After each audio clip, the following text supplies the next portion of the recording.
Hello. आत्तापर्यंत क्लासमध्ये आपण इंजिनिअरिंग मेकॅनिक्सचे काही कन्सेप्ट्स बघितलेले आहेत. त्यापैकी एक आपलं डेरिव्हेशन बघायचं राहिलं होतं. ते डेरिव्हेशन म्हणजेच व्हेरिग्नन्स थेरम. ओके, तर मी आजच्या सेशनमध्ये आपल्याला व्हेरिग्नन्स थेरमचं एक सिंपल डेरिव्हेशन घेणार आहे. त्यासाठी तुमच्या स्क्रीनवरती तुम्हाला इथं एक गोष्ट दिसत असेल, ते म्हणजेच काय आहे, इथं फोर्सेस आहेत. मी तुम्हाला ही थोडीशी डायग्राम एक्सप्लेन करतो. याच्यामध्ये काय आहे बघा, हा असा एक फोर्स दिसतोय या डायग्राममध्ये F1. बरोबर, इथे तुम्हाला लागेल बघा A2F1 हा फोर्स दिसतोय. त्याच्याबरोबर अजून एक फोर्स अप्लाय झालेला आहे, तो म्हणजे F2. बरोबर, हा दुसरा फोर्स आहे बघा F2, इथे दिसतोय बघा, हा A पासून F2 पर्यंत. आणि या दोन फोर्सेसचा जर मी रिझल्टंट फाइंड आउट केला तर तो रिझल्टंट आलेला आहे R. ओके, म्हणजेच दोन फोर्सेस आहेत F1 आणि F2 आणि त्यांचा रिझल्टंट काय आहे R. आता जर मला समजा व्हेरिग्नन्स थेरम प्रमाणे, म्हणजे पहिला बेसिकली आपण व्हेरिग्नन्स थेरम बघूया. तर व्हेरिग्नन्स थेरम काय सांगतो की जेवढे तुमच्याकडे फोर्सेस आहेत त्या फोर्सेसचा moment, so summation of moment of all the forces is equal to moment of resultant. म्हणजे काय, तुमच्याकडे दोन फोर्सेस आहेत F1 आणि F2. ह्या दोघांचा समजा कुठल्याही पॉईंटच्या अबाउट, समजा हा पॉईंट आहे O, ह्याच्या अबाउट जर तुम्ही मोमेंट घेतला, म्हणजे F1 फोर्सचा मोमेंट अबाउट O, F2 फोर्सचा मोमेंट अबाउट O, त्याची जर तुम्ही समेशन केली तर ती समेशन ही रिझल्टंटच्या मोमेंट एवढी येते. का? कारण की रिझल्टंट म्हणजे काय असतो, it is nothing but the effect of all the forces combined. बरोबर, म्हणजे या सगळ्या फोर्सेसचा कंबाईंड इफेक्ट जो आहे तो म्हणजे काय आहे, रिझल्टंट. त्यामुळे इंडिव्हिज्युअल फोर्सचे मोमेंटची ॲडिशन तुम्ही केली तर तो मोमेंट, आणि तुम्ही फक्त रिझल्टंटचा मोमेंट घेतला तर तुम्हाला काय येणार आहे, ते दोन्ही व्हॅल्यू सेम. आणि हेच काय सांगतोय व्हेरिग्नन्स थेरम. ओके, म्हणजे आपल्याला हे प्रूव्ह करायचं आहे. मग हे प्रूव्ह करण्यासाठी आता ह्या डायग्राममध्ये काय केलंय ते थोडंसं तुम्हाला मी सांगतो. आता या डायग्राममध्ये काय केलंय बघा, मला समजा जर रिझल्टंटचा मोमेंट काढायचा असेल, या आरचा मोमेंट काढायचा आहे, तर मला काय करावं लागेल, ओच्या अबाउट. तर रिझल्टंट फोर्स काय आहे, आर इंटू परपेंडिक्युलर डिस्टन्स, म्हणजे मला ह्या ओ मधून ह्या आर वरती एक परपेंडिक्युलर टाकावा लागेल. समजा हा परपेंडिक्युलर आला आणि हे डिस्टन्स आहे समजा डी, तर मोमेंट काय येणार, आर इंटू डी. बरोबर, तसंच जर समजा मला फोर्स 2 चा मोमेंट काढायचा असेल तर मला ओ मधून इथे एक परपेंडिक्युलर टाकावा लागेल. बरोबर, आणि याची डिस्टन्स आहे समजा D2. तसंच जर मला समजा F1 फोर्सचा मोमेंट काढायचा असेल तर मी काय करणार, ओ मधून या F1 फोर्सवरती एक परपेंडिक्युलर टाकणार. बरोबर, आणि या डिस्टन्सला म्हणणार मी D1. ओके, म्हणजेच आपल्याला मोमेंट घ्यायचा आहे ओच्या अबाउट. बरोबर, तर आपण काय केलं की प्रत्येक फोर्सचा परपेंडिक्युलर डिस्टन्स मी शोधून ठेवलं. आता ह्या डायग्राम प्रमाणे तुमच्या काय लक्षात येते बघा, परपेंडिक्युलर डिस्टन्स ओ पासून रिझल्टंटचं किती आहे D, F1चं किती आहे D1 आणि F2चं किती आहे D2. आता हेच तुम्हाला इथं मी एक बुकमधली इमेज टाकलेली आहे बघा, त्यामध्ये तुमच्या लक्षात येईल. बरोबर, इथं तुम्हाला आर दिसतोय, आर, या आरचं परपेंडिक्युलर डिस्टन्स इथे दिसते बघा, डी आहे का, हा परपेंडिक्युलर टाकला म्हणजे आरचं परपेंडिक्युलर डिस्टन्स काय आहे डी. आता फोर्स F2 एक दिसतोय बघा, इथं दिसतोय का बघा, हा फोर्स F2. त्या फोर्स F2 वरती मी हे परपेंडिक्युलर टाकला तर त्याचं डिस्टन्स किती आले D2, तुमच्या लक्षात येईल. तसंच इथं फोर्स F1 एक दिसतोय बघा आणि हा परपेंडिक्युलर टाकला तर त्याचं डिस्टन्स किती आले D1. ओके, म्हणजेच तुमच्या काय लक्षात आलं की इथं 3 फोर्सेस आहेत आणि ह्या 3 फोर्सेसचे ओ पासून आपल्याला मोमेंट घ्यायचा आहे, तर ते परपेंडिक्युलर डिस्टन्स जे काय आहेत ते डिस्टन्स तुम्हाला इथं या डायग्राममध्ये दाखवलेले आहेत. ओके, आता हे जर समजलं असेल तर आपण थोडंसं पुढे जाऊया. ओके, मग आता मला काय करायचं आहे की मला याच्यामधून हा फॉर्म्युला डिराईव्ह करायचा आहे की summation of moment of all the forces is equal to summation of moment of resultant. मग याच्यावरून जर मी स्टेटमेंट बनवायला गेलो ह्या डायग्राममधून तर काय येईल, तर मी ते स्टेटमेंट पहिल्यांदा बनवतो. मग आता सांगा, summation of moment of all the forces, ह्या डायग्राममध्ये थोडंसं बघा आणि मला सांगा F1 फोर्सचा मोमेंट काय येईल. मी इथे लिहितो, F1 फोर्सचा मोमेंट काय येणार, F1 फोर्स इंटू त्याचं परपेंडिक्युलर डिस्टन्स किती आहे बघा इथं D1 आहे का, F1 इंटू D1. म्हणजे मला पहिला मोमेंट मिळाला. ओके, कोणाचा, F1 फोर्सचा मिळाला. आता दुसरा मोमेंट काढूया F2 फोर्सचा. Okay, so F2 force आणि हे त्याचं परपेंडिक्युलर डिस्टन्स तुम्हाला दिसते बघा D2. So F2 into D2. Okay. आता आपण क्लॉकवाईज अँटी क्लॉकवाईज बघायला नको, ते प्लस किंवा मायनस साईन येईल, ते आपण डेरिव्हेशन करते म्हणून ते सध्या मी घेत नाही आहे. ओके. आता हे झाले दोन फोर्सेस. तुमच्याकडे किती फोर्सेस होते टोटल? दोनच फोर्सेस होते आणि या दोन फोर्सेसचा मोमेंट तुम्हाला मिळाला, बरोबर. या दोन फोर्सेसचा मोमेंट काय मिळाला? पहिल्या फोर्सचा मोमेंट मिळाला. पहिल्या फोर्सचा मोमेंट काय आहे? F1 into D1. दुसऱ्या फोर्सचा मोमेंट काय आहे? F2 इंटू D2, बरोबर. इज इक्वल टू, म्हणजे पहिलं स्टेटमेंट काय बघा, summation of moment of forces, me left साईडला लिहिले. इज इक्वल टू काय यायला पाहिजे? समेशन ऑफ म्हणजे मोमेंट ऑफ रिझल्टंटचा मोमेंट इथं आला पाहिजे. तर रिझल्टंटचा फोर्स किती आहे बघा इथं? R, बरोबर. त्यामुळे मी इथे लिहिला R इंटू रिझल्टंटचं परपेंडिक्युलर डिस्टन्स किती आले बघा? D. So R into D. Okay. म्हणजे हे जे स्टेटमेंट आहे, हे स्टेटमेंट आपल्याला प्रूव्ह करायचं आहे. F1 into D1 plus F2 into D2 is equal to काय फाइंड आउट करायचं आहे? R into D. ठीक आहे. मग आता हे शोधण्यासाठी आपण थोडंसं ह्या डायग्राममध्ये काय करूया? कन्स्ट्रक्शन करूया. आता हे कन्स्ट्रक्शन केलेली मी बुकमधलीच जी इमेज आहे ती तुमच्यासमोर घेऊन आलोय. ओके. बुकमधली इमेज. आता ही थोडीशी इमेज मी तुम्हाला एक्सप्लेन करतो काय आहे. ही मुद्दामून या इमेजचे मी बाजूला आणून ठेवतोय, ओके, म्हणजे तुम्हाला समजायला सोपं जाईल. लक्ष द्या. आता मी काय करणार बघा, इथं ओ म्हणजे ज्या सेंटरच्या अबाउट आपण हा मोमेंट घेतोय, ज्या सेंटरच्या अबाउट मोमेंट घेतोय, ओ आहे का, या ओ ला आणि ए ला मी जॉईन करतो. ओ ए ची एक लाईन ड्रॉ करतो आणि त्या लाईनला मी वाय ॲक्सिस असं मानतो. ओके. मी काय करतोय बघा, ओ आणि ए ही लाईन जॉईन करतोय, कन्स्ट्रक्शन करतोय आणि ती लाईन मी एक्सटेंड करणार वरती आणि त्या लाईनला मी काय कन्सिडर करणार? Y axis. ठीक आहे. त्यामुळे मी तुम्हाला थोडंसं इथं ड्रॉ करून दाखवतो. समजा मी ही अशी लाईन ड्रॉ सॉरी एक मिनिट, मी ओ ए ला समजा जॉईन केलं आणि ती लाईन मी समजा अशी एक्सटेंड केली वरती, तर याला मी म्हणणार वाय ॲक्सिस. ओके. तर मला जर एक्स ॲक्सिस पाहिजे असेल तर कसं काढणार मी एक्स ॲक्सिस? ह्या वाय ॲक्सिसला तुमचा एक्स ॲक्सिस काय आला पाहिजे? असा परपेंडिक्युलर. म्हणजे हा वाय ॲक्सिस आणि एक्स ॲक्सिसमध्ये तुम्हाला काय आला पाहिजे? 90 डिग्री अँगल. त्यामुळे मी याला म्हणणार मी एक्स ॲक्सिस आणि या परपेंडिक्युलरला मी काय म्हणणार? Y axis. मी एवढंच कन्स्ट्रक्शन करतोय आणि हेच कन्स्ट्रक्शन तुम्हाला मी आता पुढच्या इमेजमध्ये दाखवतो, जी मी पुस्तकामधनं डायरेक्ट घेतलेली आहे. ओके. म्हणजे मी तिथं ओ ए जॉईन केला, त्याला मी वाय ॲक्सिस म्हटलं आणि त्याच्या पुढे मी एक्स ॲक्सिस तयार केला. ओके. आता हेच आपण ह्या इमेजमध्ये बघूया. बघा, आता ह्या इमेजमध्ये थोडंसं तुमच्या बघितलं की एक लक्षात येईल की तीच इमेज मागाचीच आहे, फक्त काय केले आपण? ओ एला जॉईन केलंय आणि त्याला मी वाय ॲक्सिस नाव दिलंय आणि त्याला एक परपेंडिक्युलर घेतला इथं. ओके. आणि इथे एक्स ॲक्सिस घेतला. सर्वांना समजलं कन्स्ट्रक्शन? बाकीचं हा तुमचा F2 फोर्स तसाच ठेवलाय, F1 फोर्स तसाच ठेवलाय, R तसाच ठेवलाय, ह्या R मधलं हे जे परपेंडिक्युलर डिस्टन्स आहे D ते तसंच ठेवलेलं आहे. ओके. आता हे मला डिराईव्ह करायचं आहे, त्यासाठी मी थोडंसं एक अशी गोष्ट मानतो, हा जो तुम्ही एक्स ॲक्सिस तयार केलेला आहे, एक्स ॲक्सिस, बरोबर, या एक्स ॲक्सिस आणि आर मधला मी अँगल कन्सिडर करतो थिटा. किती आहे? थिटा. सो मी इथे लिहितो consider angle made by R with X axis as theta. Okay. आपण तो अँगल किती कन्सिडर केलाय? थिटा. ओके. म्हणजेच एक्स ॲक्सिस बरोबरचा अँगल मी कन्सिडर केला किती आहे? थिटा. मग आता हे थिटा कन्सिडर केल्यानंतर मला पुढे काय करायचं आहे आता मी तुम्हाला ते सांगतो. ठीक आहे. त्यासाठी थोडंसं मी हे ड्रॉ केलेलं हे मी काढून टाकतो इथून. ओके. आता लक्ष द्या. मी आता काय करतोय लक्ष द्या. मी हा अँगल थिटा आला, बरोबर, हा, आणि हे टोटल अँगल आहे 90.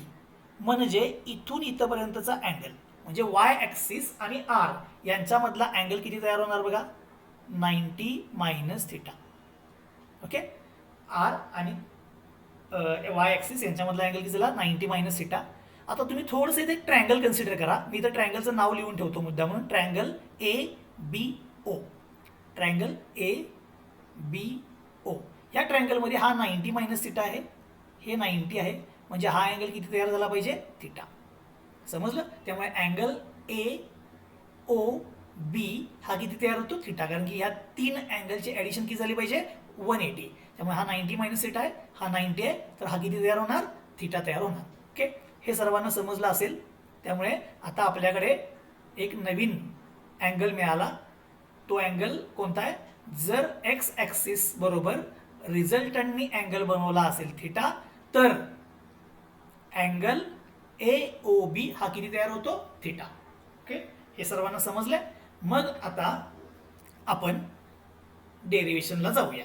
आता या डेरिव्हेशनमध्ये आपण जे मगाशी स्टेटमेंट लिहिलं होतं ते इथं आहे बघा. काय F1d1 plus F2d2 is equal to काय R इंटू डी. ह्यातली ही जी राईट साईड आहे ही राईट साईड पहिल्यांदा सॉल्व्ह करूया. म्हणून मी ह्या इक्वेशनला मुद्दा म्हणून 1 नंबर असं म्हणतो. ओके, आणि आता आपण काय करूया की याची एक राईट साईड जी आहे ती सॉल्व्ह करूया. म्हणून मी इथे लिहितो solving right hand side of equation 1. Equation 1 ची राईट हँड साईड सॉल्व्ह करूया. मग तुम्ही मला सांगा, इथं आहे R इंटू डी बरोबर इज इक्वल टू, म्हणजे right side R into D आहे. तर हे डीचं डिस्टन्स मला ह्या ट्रायंगलमधून कोणीही सांगा. डीचं डिस्टन्स तुम्हाला हा अँगल माहित आहे, अँगल थिटा आहे बरोबर. हा अँगल किती आहे थिटा.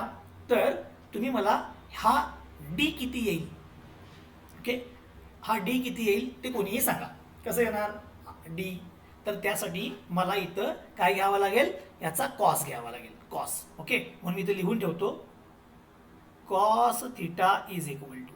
आता कॉस म्हणजे काय ॲडजेसंट, म्हणजे ही साईड आली डी डिवाइड बाय ट्रायंगलचा हायपोटेन्यूज. ह्या ट्रायंगलचा हायपोटेन्यूज काय आहे AO बरोबर. म्हणजेच डी इज इक्वल टू काय आला बघा AO कॉस थिटा. ओके, हे सर्वांना समजलं. हे जे काय आपण इथं केलं होतं ह्याच्यावरून मी आयडेंटिफाय केलं. त्यामुळे मी आता इथं ती किंमत पुट करतो डीची. ओके, सो R इंटू डीची व्हॅल्यू काय आहे बघा AO कॉस थिटा. समजलं सर्वांना काय आला AO कॉस थिटा. आता ह्या टर्म्स जर अशा मी रिअरेंज करतो. मी AO ला पहिला लिहितो, त्यानंतर मी R ला लिहितो, त्यानंतर मी कॉस थिटाला लिहितो. ओके, आता मी काय काय लिहिले बघा AO R आणि कॉस थिटा. आता थोडंसं तुम्ही विचार करून मला सांगायचं. मी थोडासा मुद्दा म्हणून पेनाचा कलर बदलतोय. मी या R ला अलॉंग हॉरिझॉन्टल आणि अलॉंग व्हर्टिकल, अलॉंग व्हर्टिकल म्हणजे वाय ॲक्सिस, अलॉंग हॉरिझॉन्टल म्हणजे एक्स ॲक्सिस, जर मी रिझॉल्व केलं आणि हा अँगल आहे तुमचा थिटा बरोबर ना, तुम्हाला इथे दिसते बघा थिटा. तर हा कंपोनेंट काय येणार R कॉस थिटा आणि हा कंपोनेंट काय येणार R साइन थिटा बरोबर. आता तुम्ही मला सांगा, इथं R कॉस थिटा म्हणजे ह्या R चा कोणता कंपोनेंट आलाय, कंपोनेंट अलॉंग एक्स ॲक्सिस. त्यामुळे मी त्याला असं म्हणतो R सफिक्स एक्स, म्हणजेच R चा एक्स ॲक्सिसच्या अलॉंगचा कंपोनेंट म्हणजेच तुमचा काय आहे R कॉस थिटा. म्हणजे याला आपण वर्गामध्ये FX म्हणतो, म्हणजेच R चा एक्स ॲक्सिसच्या अलॉंगचा कंपोनेंट. त्यामुळे जो आपण डेरिव्हेशन करालोय त्याला थोडंसं मी आता मॉडिफाय करतो. AO इंटू हा जो कंपोनेंट आहे ह्याला मी काय म्हणणार R चा एक्स ॲक्सिसच्या अलॉंगचा कंपोनेंट. म्हणजेच तुमच्या इक्वेशनची राईट साईड जी आहे ती काय आली बघा AO इंटू हॉरिझॉन्टल कंपोनेंट किंवा एक्स कंपोनेंट ऑफ रिझल्टंट. ह्याला मी म्हटलं इक्वेशन नंबर 2.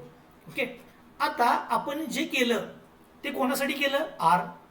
सेम मी आता सेम स्टेप सगळ्या जर रिपीट केल्या कोणासाठी F1 साठी.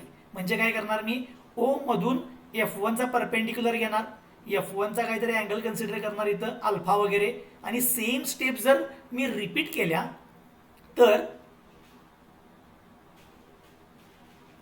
जे R साठी केले तेच जर मी रिपीट केलं तर काय होणार बघा. इथं काय आहे F1d1, म्हणजे F1 साठी जर मी रिपीट केलं तर काय येणार F1d1 इज इक्वल टू ह्याप्रमाणे F1d1 इज इक्वल टू काय येणार AO इंटू काय येणार बघा F1 चा एक्स कंपोनेंट.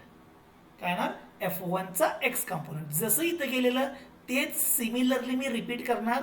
R साठी जे केलं ते F1 साठी करणार. तर तुम्हाला हे इक्वेशन मिळेल. याला इक्वेशन म्हणायचं 3. अँड जर मी हे सिमिलरली F2 साठी रिपीट केलं तर तर F2d2 इज इक्वल टू म्हणजे ह्या इक्वेशन मधला हा जो F2d2 आहे म्हणजे F2 चा मोमेंट. ओके, तो F2d2 ची किंमत काय येणार AO इंटू F2 चा x कंपोनेंट. ओके, याला इक्वेशन नंबर मी म्हणतो 4. म्हणजे आता मला काय मिळालं बघा, मी काय काय केलं बघा. पहिल्यांदा मी व्हेरिग्नन्स थेरम लिहिला होता, त्याची मी राईट हँड साईड सोडवली, ती इक्वेशन 2 मध्ये मिळाली. त्याची लेफ्ट हँड साईड मध्ये 2 टर्म होत्या. पहिली टर्म सॉल्व्ह केली इक्वेशन 3 मध्ये आणि दुसरी टर्म सॉल्व्ह केली इक्वेशन 4 मध्ये. बरोबर. आता काय करूया बघा, left hand side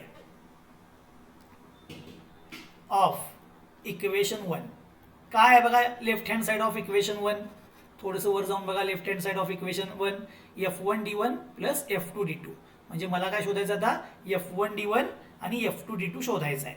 so F1d1 plus F2d2 is equal to, तुम्ही सांगा मला इक्वेशन 3 आणि 4 थोडं बघून सांगा. F1d1 ची व्हॅल्यू काय आहे AO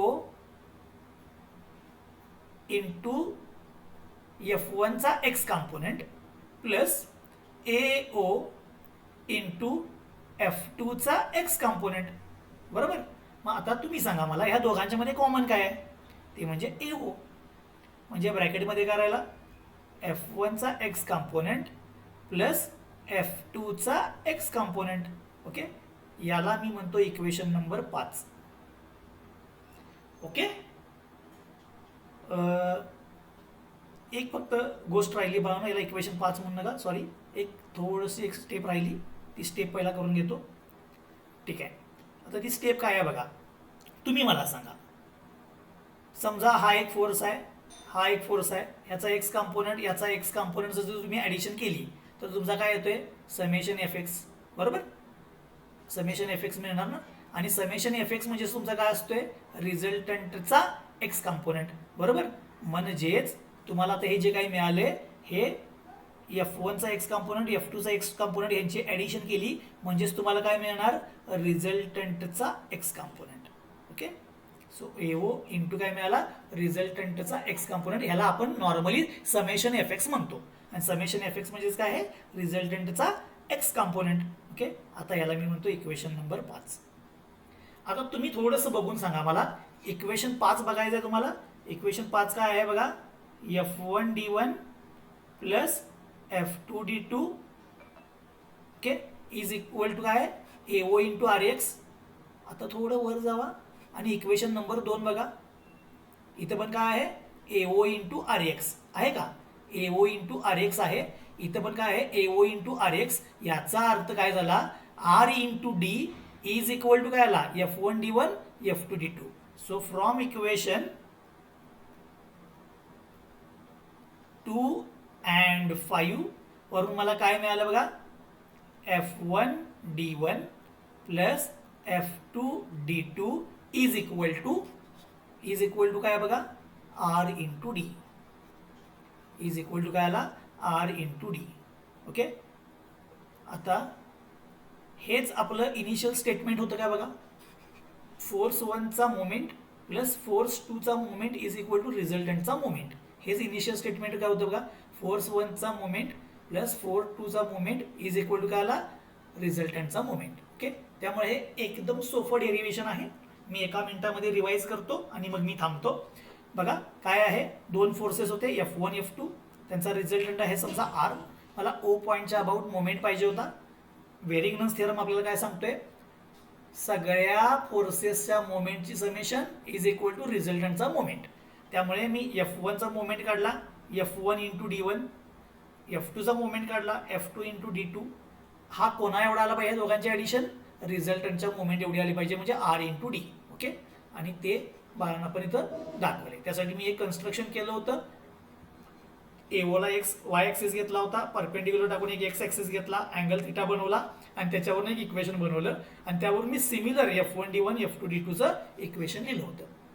ओके, एवढं तुम्ही केलं की तुम्हाला पेपरमध्ये 6 मार्क मिळतील आणि हे क्वेश्चन पेपरसाठीचं फेवरेट डेरिव्हेशन आहे जे मोस्टली 50 to 60% किंवा त्यापेक्षा जास्त वेळेलाच पेपरमध्ये येतं. ओके, चलो, थँक्यू.